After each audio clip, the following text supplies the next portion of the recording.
Hi, I'm totally excited to introduce everyone to Mitch. Many of you probably already know him, but he and I have been friends for a long time, and I'm delighted to talk a bit about his book. So I wanted to say a little bit about Mitch. He owns a firm called Twist Image. He's the president up there in Canada. He's a huge firm. He's one of the largest in Canada, and he's won all kinds of awards. And he's also been deemed, let me see what it says. Let's see, they call you one of North America's leading digital visionaries. And you're also called the Rockstar of digital marketing. But you also speak a lot to a lot of different groups. Huge companies have brought you in, like Starbucks, Nestle, Procter & Gamble, Unilever, and others. You've shared the stage with Bill Clinton, Tony Robbins, and Dr. Phil. And you're also a columnist for Harvard Business Review. I loved your first book, 6 Pixels of Separation.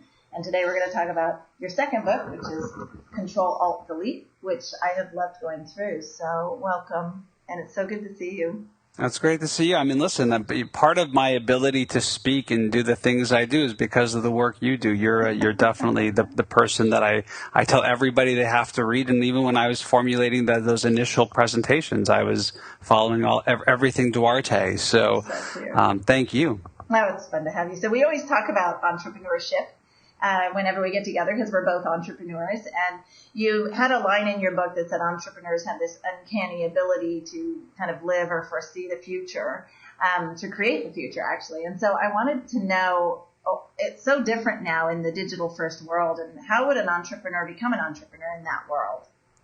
Well, I think the opportunity to be an entrepreneur has never been more amazingly powerful. And that's the sort of short answer to a very, very deep question, because we do live in a world where Tumblr gets acquired for $1 billion+ from Yahoo, and Instagram gets acquired for $1 billion+ at Facebook.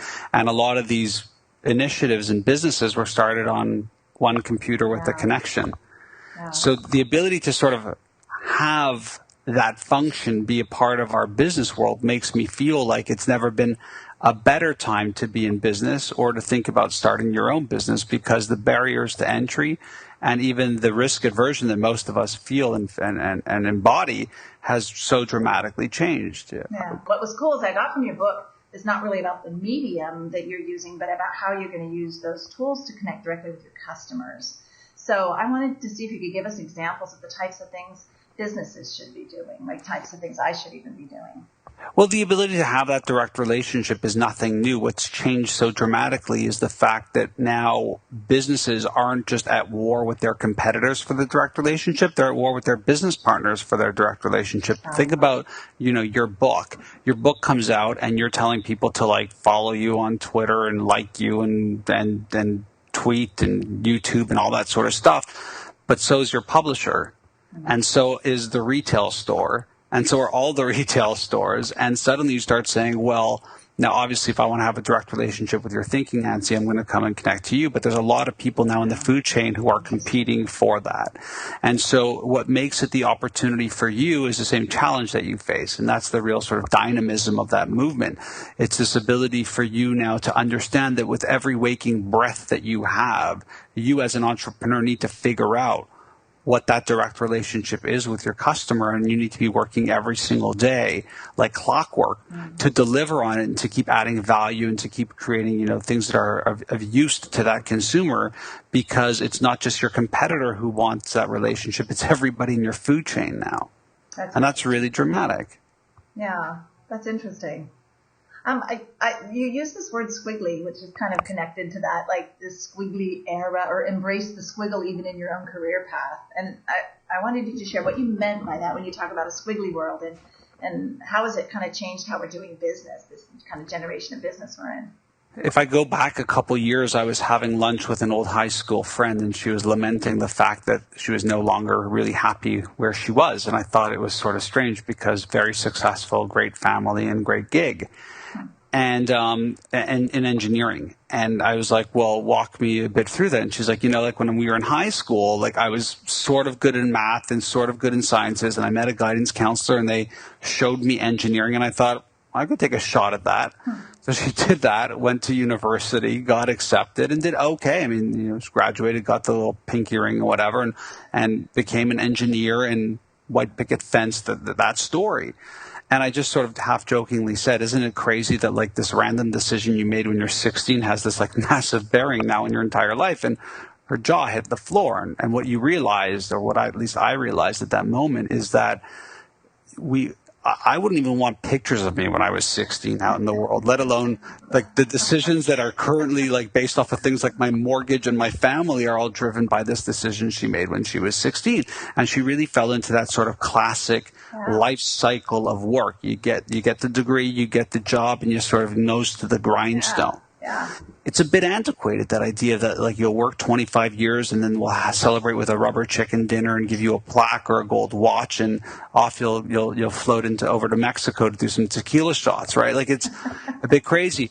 We moved to a world where it was about people transitioning and having 4 to 5 different jobs in their careers, and people either like that. A lot of employers don't like that. They see it as job hopping. I don't, depending on who the person is. But now this new era that we're in is an era where people will have 4 to 6 different careers in their lifetime. And if you look at that as a fact, it's not something I made up, it's something that's just out there in the research. And if you couple that with the most interesting people we know, and you're one of them, you've had a very squiggly career path. You know, like you did something, you tried this job, you worked there, you started your own thing, you freelance, you consult, you sort of move. It wasn't this linear arc at 45-degree angles. It had stops and starts and ups and downs and rounds and squares and triangles. And it was through that discovery process that you sort of uncovered this amazingly brilliant career that you've developed for yourself, and that others admire. And I do believe that the most interesting people I know are the people who've embraced that idea of squiggly. The thing with it, though, and the reason why I think it's so profound in the sense of understanding it in that sort of Ctrl Alt Delete framework, is that squiggly isn't something that you and I would have plotted out. We sort of stumbled through it unknowingly. The advantage now is that people can look at people like you and myself and many others who've come before them and realize that, like, it's okay. In fact, it's not only okay, it's probably better to do that than to sort of try and keep that nose to the grindstone trajectory, because unless you just want that. I mean, it's, I'm trying to get people out of that idea that, like, just sort of sit in the cubicle for all those years. I'm about, having work mean something because we do it for so many hours a day. So changing gears a little bit, you have this formula that you came up with where it's simple plus kindness equals winning digital first posture. So kindness is obviously amazing, but what does it mean in digital content, and why is kindness more important than ever before? So kindness, that concept came to me out of a thing I had read, and in my brain I'm trying to remember who said it. Oh, it was Tom Peters. Tom Peters was talking about apologizing. And whether it's a personal relationship or business or work, we have sort of shifted as a society into this sort of I'm sorry but, or I'm sorry and, or I'm sorry if you think this but, which isn't really an apology. That's like saying you're dumb. Right. But the profoundness of looking somebody in the face and saying I'm sorry. It was a mistake. I did. How many times have you had an email in your inbox or a voicemail on your phone, and the day goes by and you don't respond, and in 2 days, and by day 3 or 4, you're like, oh, now I can't face it, and suddenly you've completely destroyed potential opportunity, potentially a friendship or something more, only because we don't want to just say sorry. I'm sorry. It fell to the bottom, and I'm sorry. It's my bad. And I sort of took that, and I really took it internally.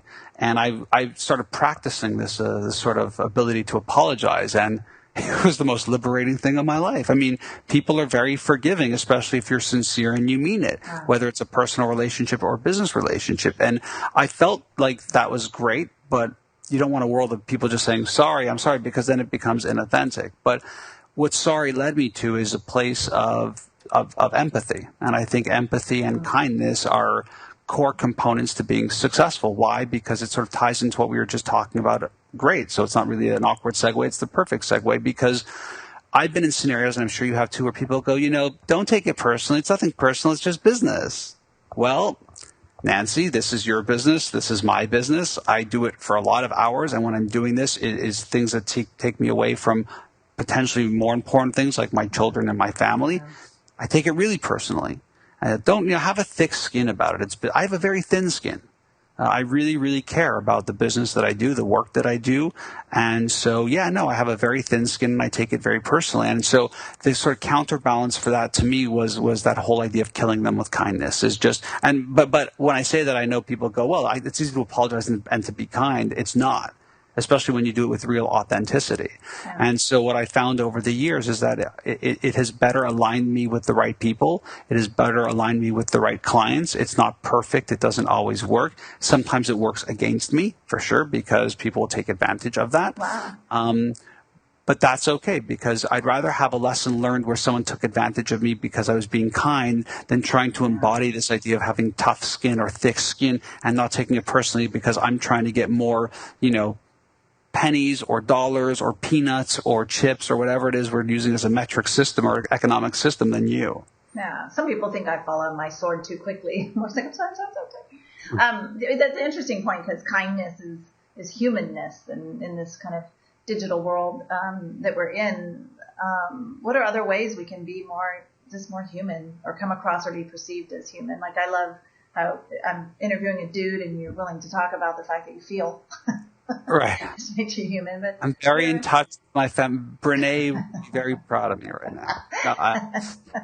Well, it's interesting. I think part of it has to do with my age and the way I was brought up and the way that I lived. I come from a family of 4 boys. I think it would be really tough and things like that. But I was actually brought up in a world where gender didn't matter and race didn't matter and sexual orientation didn't matter and people having differences didn't matter. In fact, everybody is different. And so it's funny when I think back to this, and I don't know if I've ever even told this story, but I had a small stint where I worked in a PR agency, and I was an account director, and I was working for a woman who owned the agency.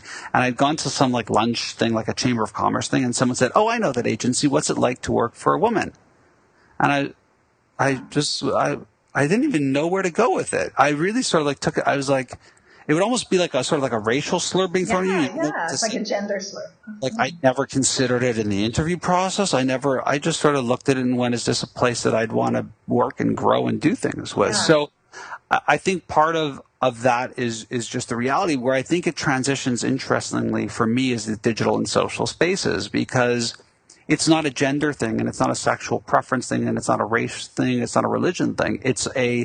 People go onto these platforms, and what they try to do is create an impression or an image of themselves that they wish people would think of them as. So I love the concept of simplicity and that being kind of a tenet, because we just moved into a great big new space, and we did try to make it as simple as possible and super collaborative. So I was excited to see in your book when you said that's a principle that a lot of officers need to move toward. So tell us about the workplace of the future, what you think that looks like and what's changing. Yeah, it's changing a lot, actually. I've become really good friends, as I know you have, with Susan Cain, who wrote. Oh, I like her.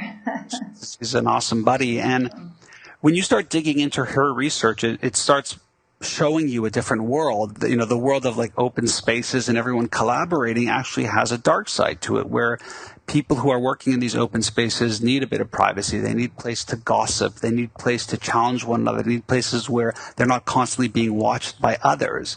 And so when you look at the physicality of spaces, I think the iteration that we're seeing now is, yes, the nooks and crannies and open spaces, but also smaller, I wouldn't call them boardrooms, but spaces where people can go and actually be alone. Yeah. If the introverts want to go, they can work. If they want to have a private call, if they want to collaborate 2 or 3 people, that sort of always being open and out isn't necessarily the win, that it's more of a hybrid. Yeah. And I think that the sort of physicality of that ties very much into this psychological of it. And the psychological of it is that I believe that collaboration has now become table stakes. It's like if you go into an office and they're siloed, you're not going to do the best work. Yeah. I think we're going is, and the next step iteration of this is multidisciplinary. Multidisciplinary would be a scenario where a front-end developer, let's say here at Twist Image, would say, wow, this design looks like it's from 1997.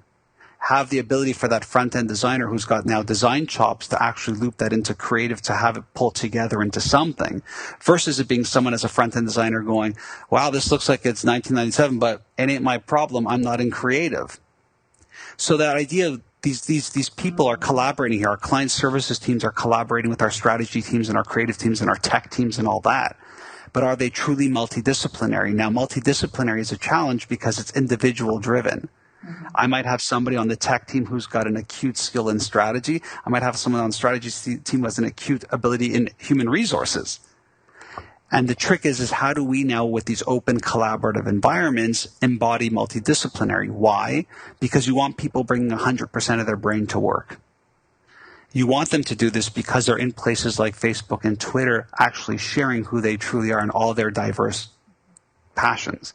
So now the world becomes more interesting when we can start pulling those together and helping people find the right sort of thing. One of the examples of this would be IBM. IBM has an internal Facebook-like platform that encourages people, and most of their people are definitely remote and they're not in a physical location, to really connect and put more information in there. Why? Because if I'm traveling to San Francisco and I'm curious about who's got presentation skills, I might choose you, Nancy, over someone else because we have something else in common, maybe a baseball team, maybe a genre of music. That connection might make us friends, and that connection is what's truly going to transform the organization. Wow, that's interesting. Very cool.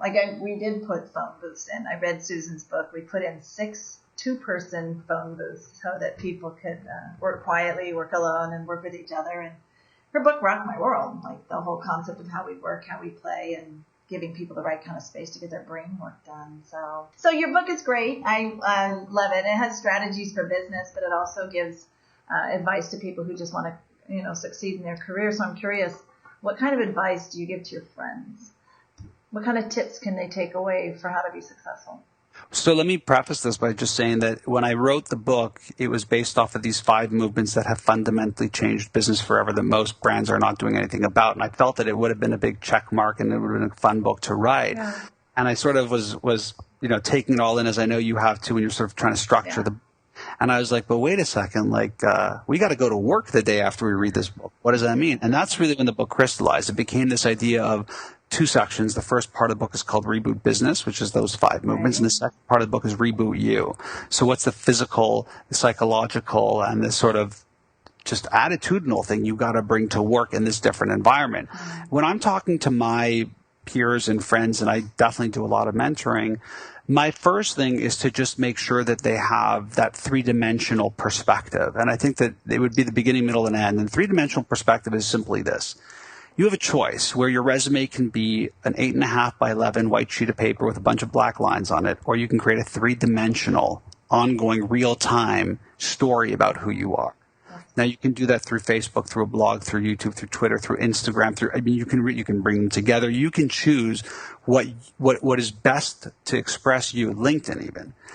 But you have to do that. And the reason I say that is because I was out in LA doing an event for Mattel, and they had their senior most executives. There was actually 3 of them, and they happened to be women in their global marketing.